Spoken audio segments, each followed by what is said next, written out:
Empezamos por el final. El apóstol nos da una lección de lo que es la enseñanza. ¿Podemos pensar que el apóstol no tenía un adecuado conocimiento de las cosas? ¿Era tan torpe que no sabía explicarlas? Con todo, él dice al final, mira, estas cosas considéralas, tenlas en cuenta, y el Señor te dé entendimiento en todo. Al final, este es el planteamiento. Retomemos esa reflexión.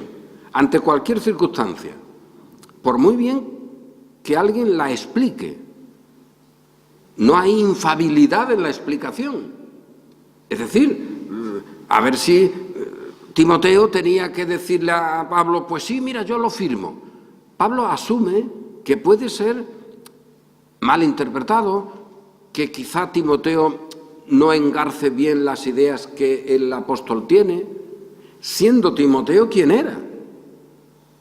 Cuanto más si tenemos delante pues un creyente que había tenido más problemas, alguien con mucho menos conocimiento, pues aún con lo mejor de lo mejor, el apóstol dice al final, considera lo que digo,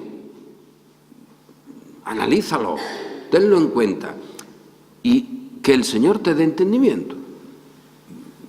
Esto es lo esencial en la vida cristiana y esto es lo esencial en la explicación de la fe dentro de la Iglesia. Y esto es lo que todos tenemos que asumir. Podemos tener clara una idea, nosotros.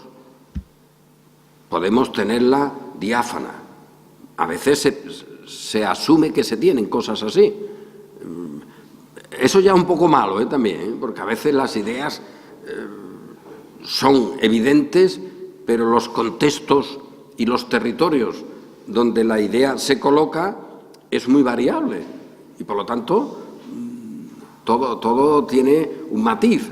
Pero en cualquier caso, aún teniendo todo nosotros tan claro y asumiendo, que ya es mucho asumir, que lo vamos a explicar muy bien, porque la explicación siempre es relativa respecto a lo que conocemos. Y esto es así en todos los campos, también en el de la fe. Pues asumiendo todo eso, a ver si alguno va a imaginar que hay que ver quiénes son los otros que no sacan la conclusión que él saca. Que Dios te dé entendimiento en todo. Y eso significa, pues, que aún el maestro mejor que podamos imaginar, con el mejor conocimiento y el mejor alumno, para que haya una transmisión de la verdad, se necesita el poder de Dios. Que Dios te dé entendimiento. Y esto es lo que el apóstol Pablo, por lo tanto, una y otra vez suplica para los creyentes, para todos. Si lo tiene que pensar y suplicar o pedir para Timoteo, que era un hombre, por las cosas que de él conocemos y de las que sabemos por el propio Pablo, pues oye, una persona con un contexto excepcional, con una familia excepcional, ya había aprendido la escritura en su casa, con su abuela, con su madre, todo extraordinario. Además había recibido vocación expresa. No era alguien que estaba por allí a ver si se le ocurría alguna idea. No, ya tenía un mandato del Señor. Eso había sido exteriorizado. Tenía, por lo tanto, todos los elementos del propio espíritu sobre él. Sus referencias históricas estaban claras. No era alguien que su vocación la tenía difuminada, sino que hay cosas concretas que en esa vocación se han establecido. Todo esto es muy importante. Las realidades históricas, los momentos en los que una persona en su vida hace actos concretos, establece situaciones, dice cosas. Esto es fundamental. Oye, no es lo mismo cuando estás soltero que cuando te casas. Hay una situación exterior, hay una situación de realidad incluso jurídica diferente, pues eso tiene una relevancia para el futuro. Cuando alguien toma la decisión de estudiar una cosa u otra, cuando se cambia de trabajo, toma un trabajo, cuando se va de una ciudad a otra, pequeños detalles que cada uno puede poner en su historia pues como mejor le parezca, pero todo eso tiene significación. Y en esa significación pues está nuestra propia existencia como creyentes y está nuestra responsabilidad también. Oye, quien se ha colocado en un sitio o ha sido colocado de una manera, pues ahí ya hay una responsabilidad en él. Imaginad que alguien, pues oye, ha habido un accidente y por alguna razón ha sido colocado en una curva para que a la gente le diga que no corran. Pues esa persona en ese momento tiene una responsabilidad específica. Su existencia tiene que ver ya con ese sitio donde está y las cosas que tiene que hacer. En ese momento no puede pensar, oye, pero si yo tenía que haber escrito una poesía de las nubes, pues me voy a poner a pensar en ella. Hijo, piensa en ella en otro momento. Ahora piensa en que ni te atropellen y que a la gente tú le digas que vayan despacito porque se pueden dar un golpe. Esa es la idea del creyente. El creyente tiene siempre también momentos en su existencia que son fundamentales, que lo califican. Y ahí está nuestra propia vocación, nuestra propia responsabilidad. Bueno, pues todo lo mejor de lo mejor en ese sentido y toda la claridad que se puede uno imaginar está en Timoteo. Y ahora Pablo le dice, con todo eso que tienes, que el Señor te dé entendimiento. Y si se lo dice a Timoteo, pues hombre, también para cada uno de nosotros, que el Señor nos dé entendimiento en las cosas. Tenemos el deber de explicarlas y, por supuesto, el apóstol Pablo no podemos dudar de que él se esfuerza en explicarlas lo mejor que sabe. Él tiene un conocimiento extraordinario, un conocimiento como nadie, es decir, Pablo tiene una condición extraordinaria. El propio Pedro dice que las cosas que Pablo escribía, algunas de ellas eran difíciles de entender. Y que los indoctos, es decir, los que no estaban en el contexto adecuado, torcían para perdición de sí mismos. O sea, estamos ante el apóstol que ha recibido una vocación extraordinaria, un llamamiento extraordinario, donde él puede hablar de que es un arquitecto juntamente con el Señor, que edifica juntamente con él, unas cosas extraordinarias. Con todo eso, que el Señor te dé entendimiento. Tú considera estas cuestiones y que el Señor te dé entendimiento. ¿Esto significa falta de responsabilidad en Pablo? No, todo lo contrario. Pues aprendamos esto para todos nosotros en cualquier campo y sobre todo en el campo de la fe. Pablo le ha dicho, mira, tú esfuérzate en la gracia que es en Cristo Jesús. Lo que has oído de mí públicamente, pues tú eso encarga a hombres fieles que sean idóneos también para enseñar a otros. Idóneos para enseñar. El apóstol explicará esto como una condición para el pastor, que sea idóneo para enseñar.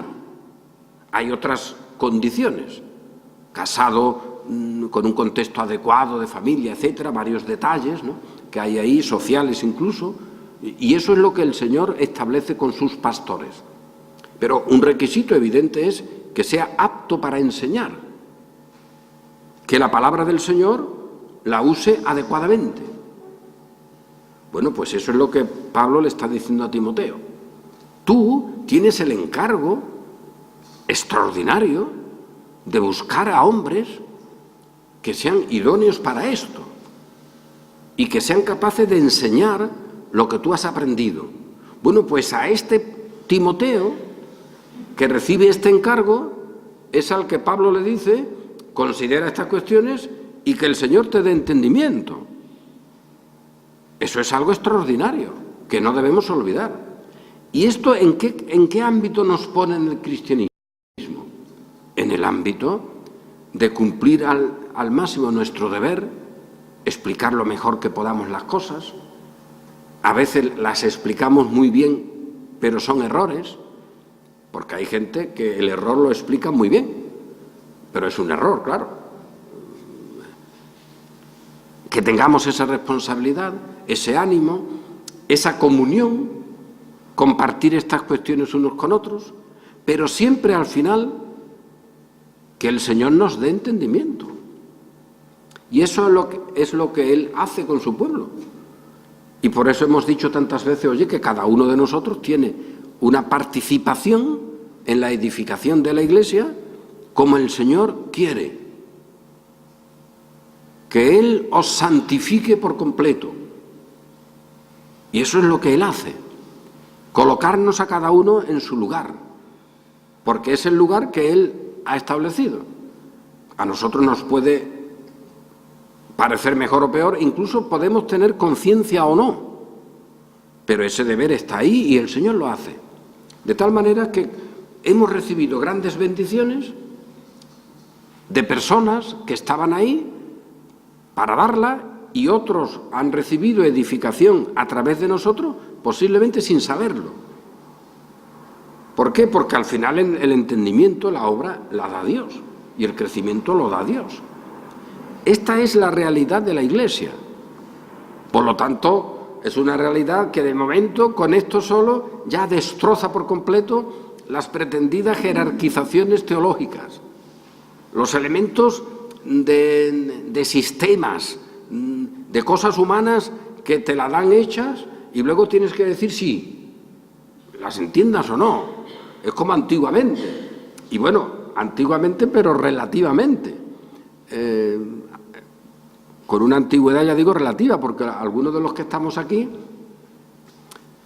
una edad ya tenemos, sin duda, pero asistíamos, los que asistieran cuando pequeñillos, como otros muchos en España, antes de que el Señor nos sacara de ahí, pues a misas en las que la misa todavía se decía o se cantaba en latín.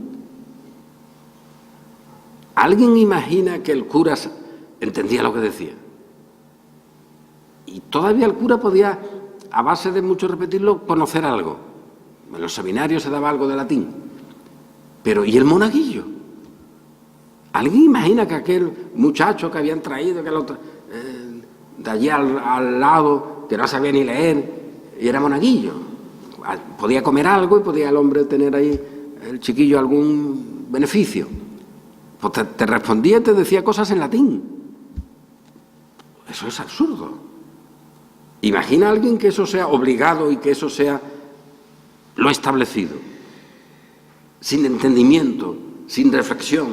Pues a veces en el mundo cristiano y en el mundo evangélico protestante también se funciona de esa manera. Obligar a creer cosas que uno no sabe ni siquiera qué significan. Oye, el Señor no funciona así con nosotros. Él nos da su palabra y con su palabra nos va edificando y eso nos hace ser de suprema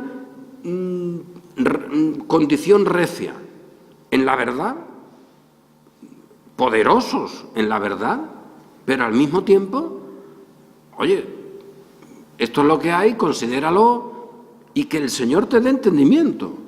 No se trata de imposiciones, no se trata de establecer una fórmula que a ti te puede parecer perfecta y como con un troquel hacer que todos se metan debajo de ella y que salgan marcados con esa fórmula.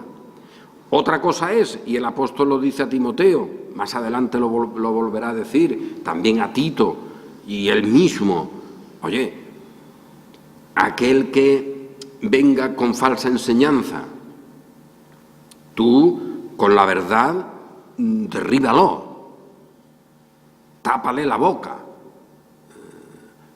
Pon bajo la autoridad de Cristo todo pensamiento que se alce contra el Señor. Pues claro que sí, esa es la defensa de la fe que tenemos todos nosotros como deber, y de manera particular los pastores, claro, porque para eso están, para anunciar esa fe. Pero esa fe se anuncia de esta manera. Una cosa es el error que tú tienes que machacar y dejarlo ahí en su condición de error, no participéis de las obras infructuosas de las tinieblas, sino reprenderlas, ponerlas de manifiesto, ponerlas como lo que de verdad son, pero al mismo tiempo Eso con mansedumbre, considerándote a ti mismo, con una realidad de criterio en el que siempre queda el elemento esencial, y es que es Dios el que hace entender sus palabras. Y eso en la época de Timoteo, con el Espíritu Santo haciendo milagros, con los apóstoles por allí, con todo lo mejor de lo mejor, y también en nuestro tiempo, que tenemos todo lo mejor de lo mejor porque ya tenemos mucha historia, y sigue el mismo planteamiento. Considera lo que digo y que el Señor te dé entendimiento en todo. Y eso que digo, ya el pasado domingo subrayé la gran desviación, el gran destrozo mental que se ha producido en el cristianismo, prácticamente desde el principio, de la época de lo que llamamos Nuevo Testamento, es decir, la época final, desde la resurrección de Cristo hasta nuestro presente. En todo punto, puedes mirar ya el siglo I, el siglo II, dentro de lo que podemos conocer, que hay algunas épocas en las que puedes conocer muy poco porque hay poco dato, ¿no? Pero el elemento esencial es este. Oye, de una manera o de otra, lo que Pablo dice, el que milita, pues se consagra, está ahí dedicado a aquel con quien ha hecho su certificado de servicio, con el que se ha alistado. Oye, si te has alistado como soldado, pues ya se acabó lo demás, eres soldado. Ya todo lo demás no tiene sentido. Te gustaría estar en otro sitio, pero estás donde estás, con los soldados, porque ese ha sido el contrato que tú has firmado. Tú te has alistado con uno, pues con uno estás.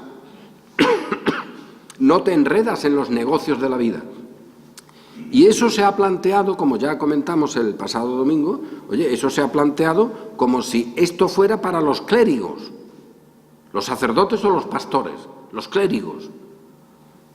Y se asume que el clérigo no tiene que ocuparse de otras cosas porque se ocupa del Señor, pero que los demás no tienen esa condición. Eso es falso. Es verdad que siempre habrá situaciones en las que uno te diga, mira, pues esta es una situación mejor que otra. En fin, hay diversidad de matices en todo.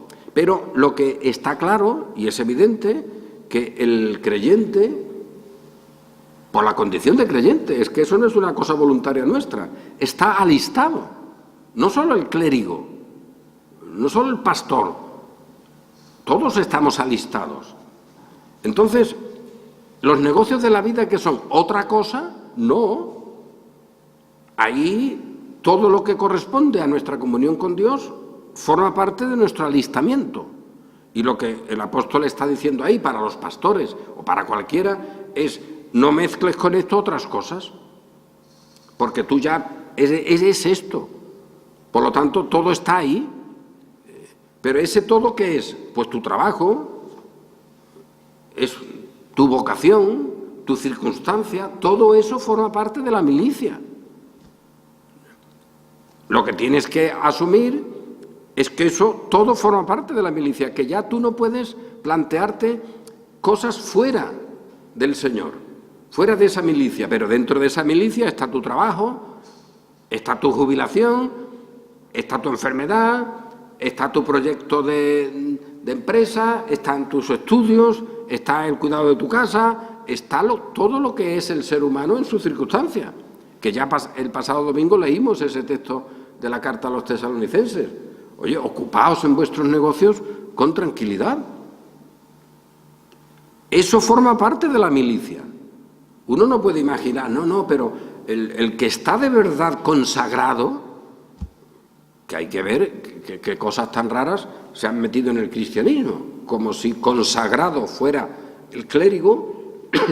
En la Iglesia de Roma, los monjes, las monjas, etcétera, como una selección especial, donde incluso hay unas normas especiales de santidad para ellos que se permiten que sean de otra manera para el resto de los cristianos, los profanos, ¿no? Esa idea de que consagrado está el clérigo, en nuestro contexto el pastor, pero los demás no. ¿Cómo que no? Todo el mundo. ¿Cómo vamos a estar en Cristo sin estar en Cristo? Y si estamos en Cristo, estamos en Él.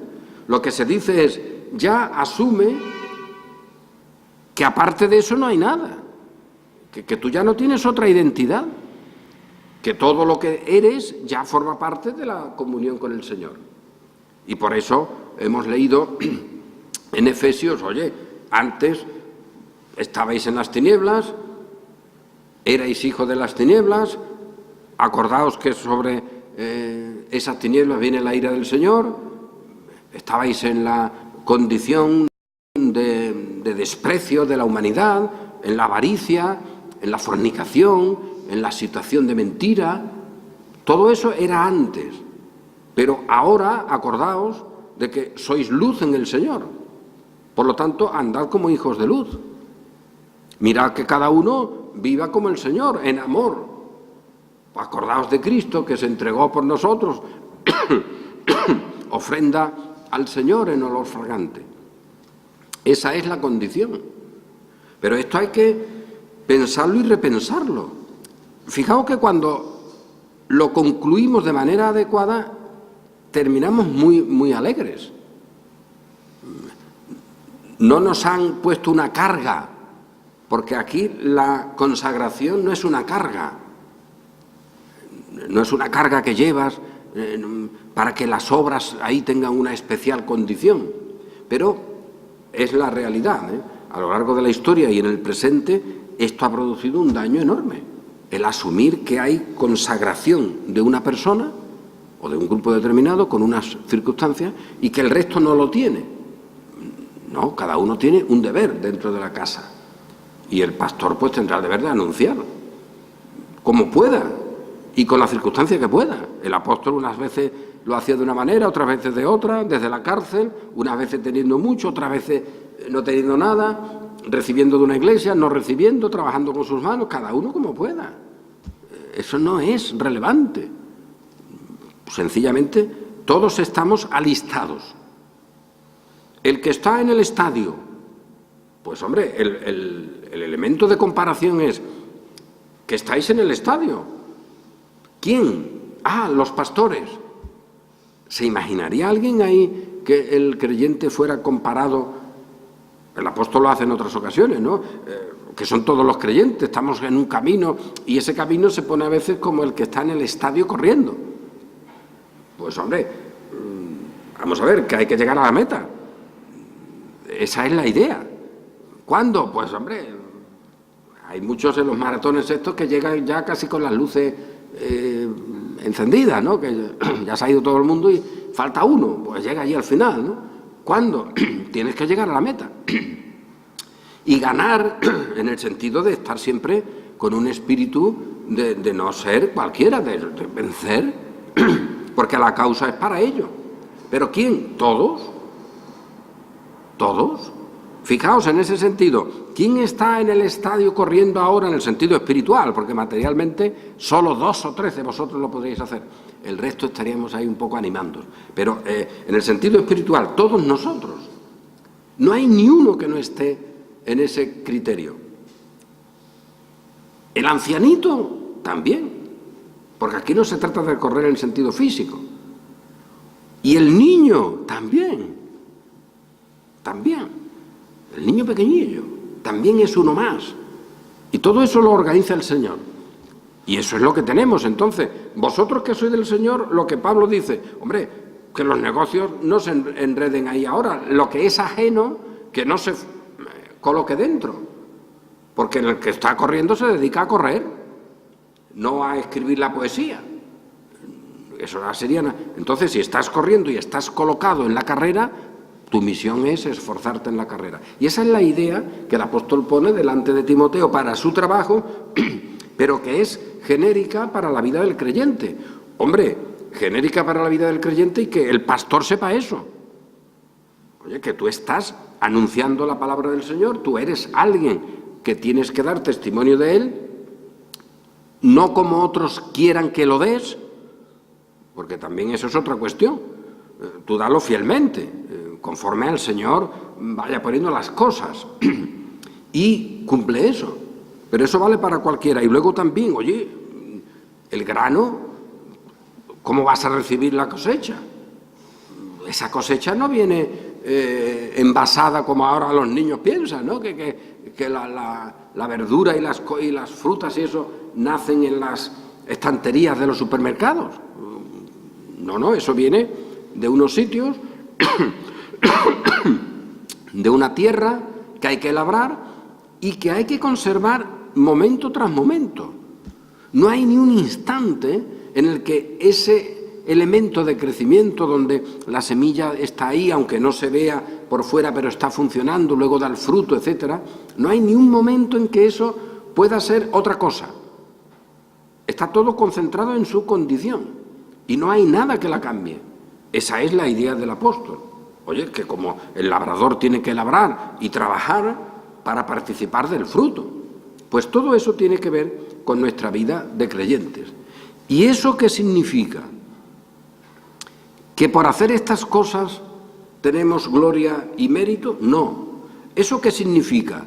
Que si nosotros nos ponemos en una forma eclesiástica, con unos métodos, con unos seminarios, con unas conferencias de dinamización, en una dinámica de grupos, lo hacemos mejor.